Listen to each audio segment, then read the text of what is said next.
Hello, welcome to Understanding Power Electronics. In this video, we'll put together the complete characteristics of the buck converter in continuous conduction mode operation, boundary operation, and discontinuous conduction mode operation. We will see the equations, the waveforms. We will also see how the complete characteristics, when viewed graphically, can provide some insight. So that's our aim. Let's get started. First, let's go through the operation of the converter briefly. There are 4 earlier videos on continuous conduction mode operation, discontinuous conduction mode operation, and boundary operation.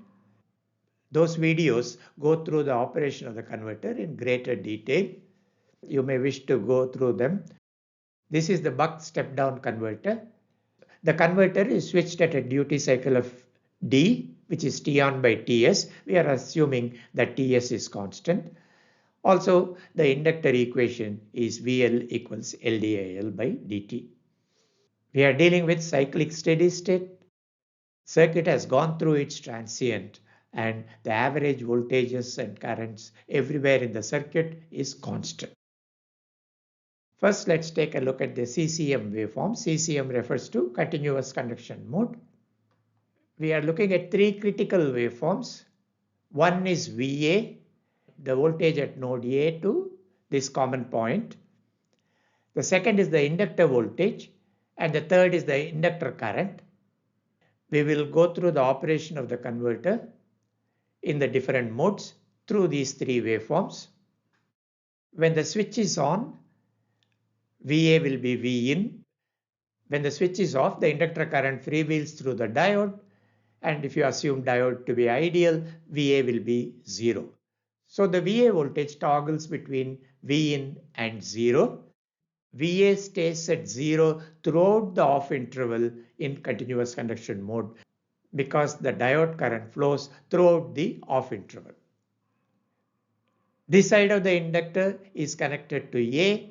This side of the inductor is connected to V0. And the inductor voltage is VA minus V0. So during the on interval, VA is V in. So inductor voltage will be V in minus V0. So the inductor current rises at a slope V in minus V0 by L. During the off interval, VA is 0. So inductor voltage will be minus V0. So the inductor current falls at the rate of minus V0 by L. So the inductor current starts from I1, goes to I2 at a rate of V in minus V0 by L, and then returns to I1 at the end of the cycle at the rate of minus V0 by L. So this is the continuous conduction mode operation. The average of the inductor current is the output current. IL average is the output current. The ripple part gets absorbed by the capacitor. The average of the VA voltage is the output voltage. The AC part of the VA voltage is absorbed by the LC filter. And the average of the VA voltage is given by the area of this curve divided by the period Ts. That is area A0 divided by period Ts. Area A0 is V in times T on. So V in times T on by Ts, that will be V in times duty cycle. So that is a simple way to get at the output voltage. Another useful quantity in this operation is the delta IL, peak to peak ripple current. Delta IL is V in Ts by L d times 1 minus t. We can express it in terms of output voltage also. Here we have expressed it in terms of V in. And V0 equal to dV in. So when the converter is operating under steady state in CCM, these two are the main equations of operation of the converter. Now we reduce the load current. As I0 is reduced, the output voltage will remain the same. V0 is still equal to dV in. The ripple current delta IL will remain the same. But the average current I0 will drop. As it drops, it hits a boundary. You can see it here. That is the boundary current. Here, inductor current starts from 0 and returns to 0 exactly at the end of the cycle. This is the boundary operation, and the output current IO corresponding to this condition is IOB, the boundary output current. This is the limit of the continuous conduction mode operation as you reduce the load current. V0 is still dV in. The average inductor current is the output current, which in this case is the boundary current. You may notice that it is simply delta IL by 2. Delta IL is V in Ts by L d times 1 minus d. So IOB is that divided by 2. This is the boundary current equation. IOB is V in Ts by 2L d times 1 minus d. There is an earlier video in this series, 2A-3, which goes into this in greater detail. If you reduce the load current any further, the circuit goes into discontinuous operation. The waveforms are shown here. As we are looking at the three cases, we are assuming nothing else is changed other than the load current. We are assuming the same input voltage, same inductor values, same switching frequency, and the same duty cycle. The only thing that is changing is the load. If you imagine the load to be a resistor, we are continuously increasing the load resistance. As we increase the load resistance even further, the current will drop even more. Here, during the T-on interval, VA is V in. The inductor voltage is once again V in minus V0. And the slope of the current is V in minus V0 by L. The current starts from 0, goes to some value IP with a slope of V in minus V0 by L. At the end of the T-on interval, when we switch off the switch, the inductor current freewheels, VA voltage is 0, and the inductor current falls. Now there is not sufficient energy in the inductor. The inductor current returns to 0 before the end of the cycle at this point. So that interval is called as a freewheeling interval, which is less than the off interval in this case. Once it hits 0, the current direction cannot reverse because the diode cannot conduct in the reverse direction. And because of that, the current stays at 0. So dIL by dt will be 0. The voltage across the inductor also will remain at 0. Because the inductor voltage is 0, load voltage is V0, VA voltage will be V0. In CCM operation and boundary operation, throughout the off interval, VA voltage remains at 0. Here, VA remains at 0 only during the TF interval. For the remainder of the T off interval, that is the TD interval, VA voltage will be V0. During the discontinuous interval, the diode is off, the switch is off. There is no inductor current. So the average VA voltage is still V0, but the average voltage will be higher. This area is now higher. Previously, the area was A0, V in times T on. Now this area, which is V0 times TD, that is output voltage times the discontinuous interval, is an additional area under the VA curve. So the output voltage will be higher. As the inductor current drops, the TF interval will reduce. As the TF interval reduces, TD interval will increase. As TD increases, the area under the VA curve will increase. The output voltage will increase. That we can see intuitively. There may be a doubt. If you compare the inductor current in discontinuous conduction mode operation and boundary operation, one may get this doubt. The inductor current is starting from 0 in both cases. In both cases, the duty cycle is the same. V in is the same. The frequency L, everything is the same. The slope up in both cases is V in minus V0 by L. When the switch is switched off, the inductor current comes down at the rate of minus V naught by L in both cases. Then how come the current returns to zero earlier in the discontinuous conduction mode? I have now drawn here the boundary current. When the switch is on, the upward slope of the current in both cases is V in minus V naught by L. But the V naught is not the same. In the case of boundary current and in the case of CCM, V naught is fixed and V naught equals dV in. Here V naught is higher than dV in. Because it is higher than dV in, V in minus V naught is less. So the slope of the current during the on interval under DCM is less than the slope of the current during the boundary conduction and during the CCM operation.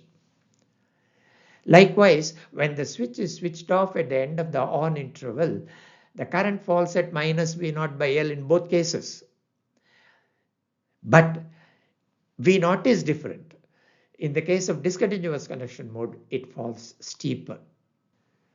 So in the case of discontinuous conduction mode, even though the duty cycle is the same, V in is the same, the current rises more slowly to a peak which is less than the boundary current peak and also falls faster. So that's why it comes to zero earlier than the end of the cycle.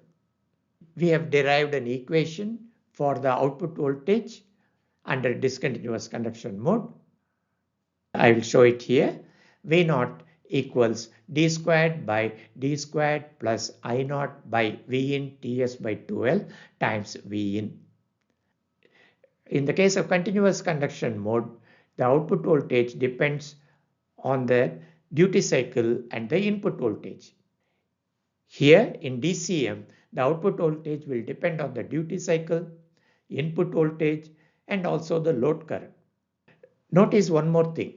In the case of continuous conduction mode, if I change the switching frequency, if I change the inductor, the output voltage will still be equal to the same value, provided the operation is still in continuous conduction mode. We are talking of the ideal case here. In the case of DCM operation, if you change the switching frequency, if you change the inductor, you notice that the output voltage will change. Next, we will normalize the DC characteristics. The normalizing factors, what I have referred to as base V in these videos. Vn, the normalizing voltage or the base voltage is V in. In, the normalizing current or the base current is V in Ts by 2L. So all voltages and currents will be divided by these values. Under CCM, V naught equals dV in. If you divide this equation by Vn, which is of course V in, then you will have VON, the N stands for normalized variable. VON equals VO by Vn equals duty cycle. And in the case of boundary operation, the boundary current can be normalized. The normalizing factor for current is V in Ts by 2L. So if we divide IOB by that, then IOBN, where N stands for normalized variable, is IOB by IN, that is D times 1 minus D.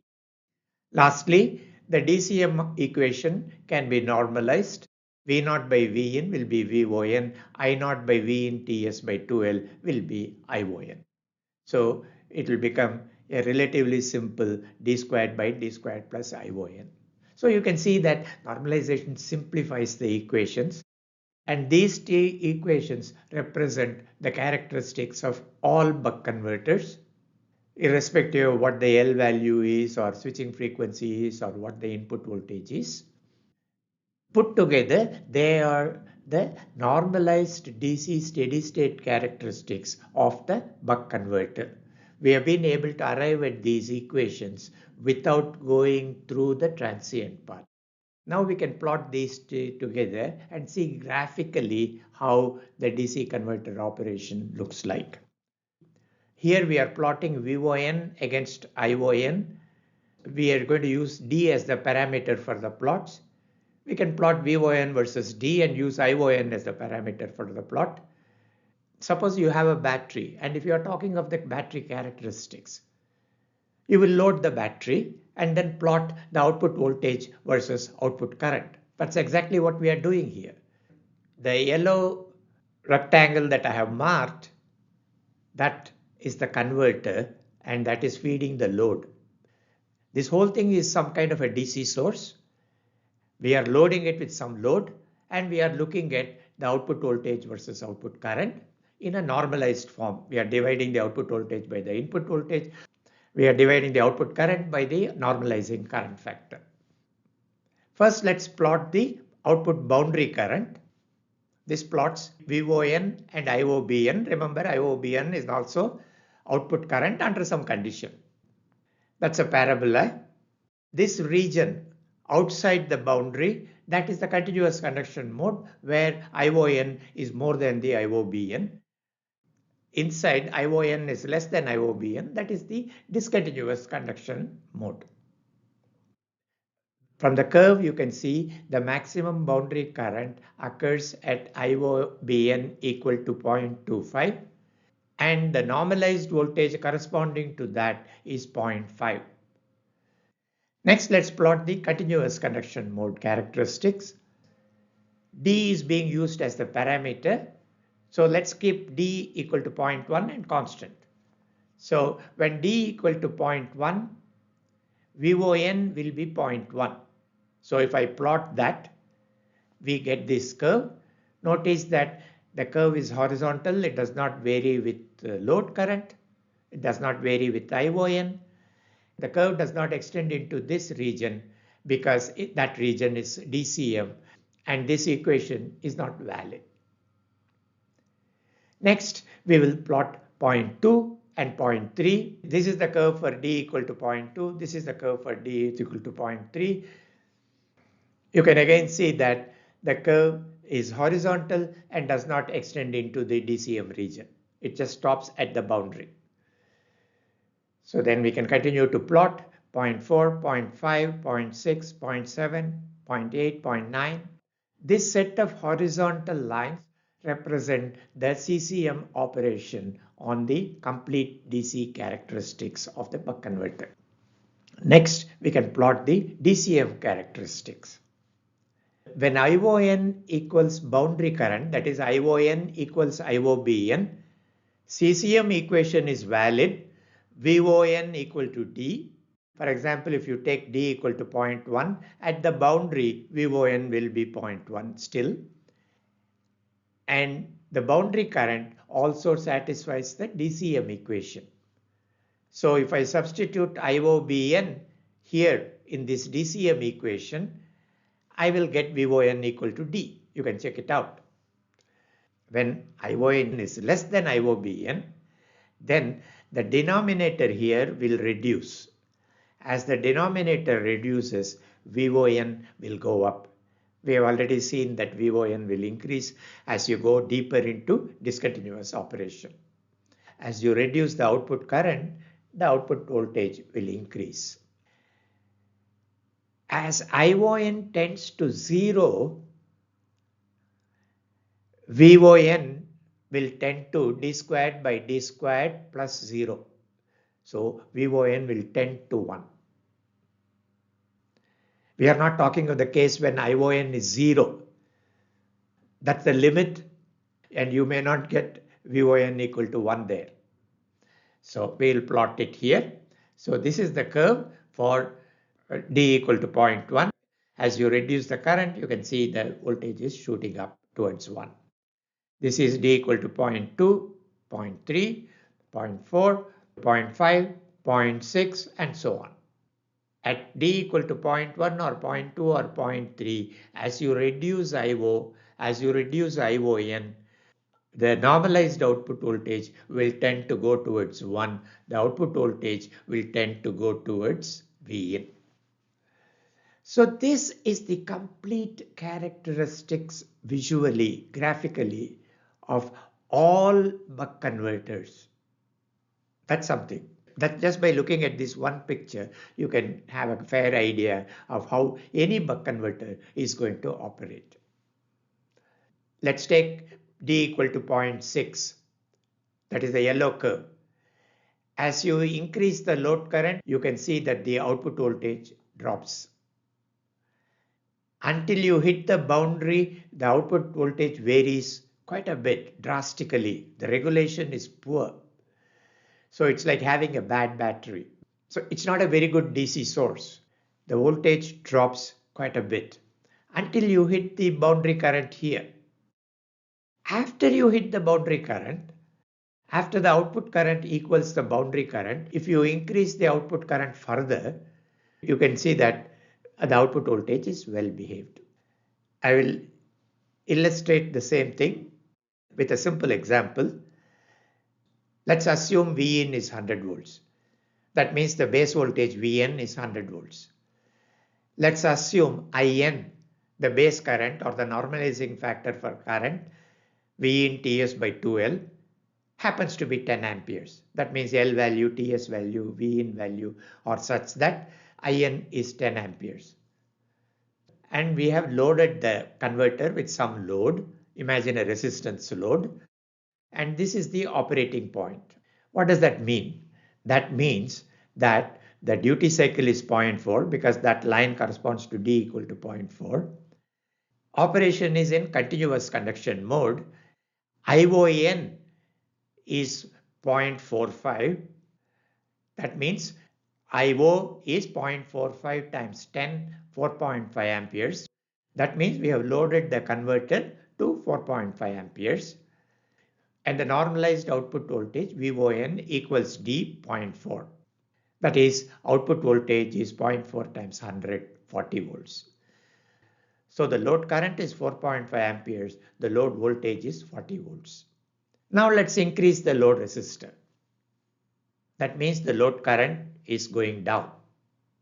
D is still 0.4. V in is still 100 volts. So nothing has changed other than the load current. Now ION is 0.3. The base current is still 10 amperes, so IO is 3 amperes. So what we have done is reduce the load from 4.5 amperes to 3 amperes. And the normalized output voltage VON is still 0.4, so the output voltage is still 40 volts. Let us reduce the current still lower. The operation settles at boundary current. If you look at the boundary equation, IOVN is D times 1 minus D. D is 0.4. 1 minus D is 0.6. So IOBN will be 0.4 times 0.6, 0.24. So when ION is 0.24, that is the boundary. 0.24 ION will be 0.24 times 10 amperes, 2.4 amperes. So when we have reduced the current to 2.4 amperes, boundary condition occurs. The corresponding output voltage is still 40 volts. VON is still 0.4. When the output current is reduced further, the operating point will follow this curve. As ION reduced further, the output voltage will increase. The normalized current is now a value little more than 0.1.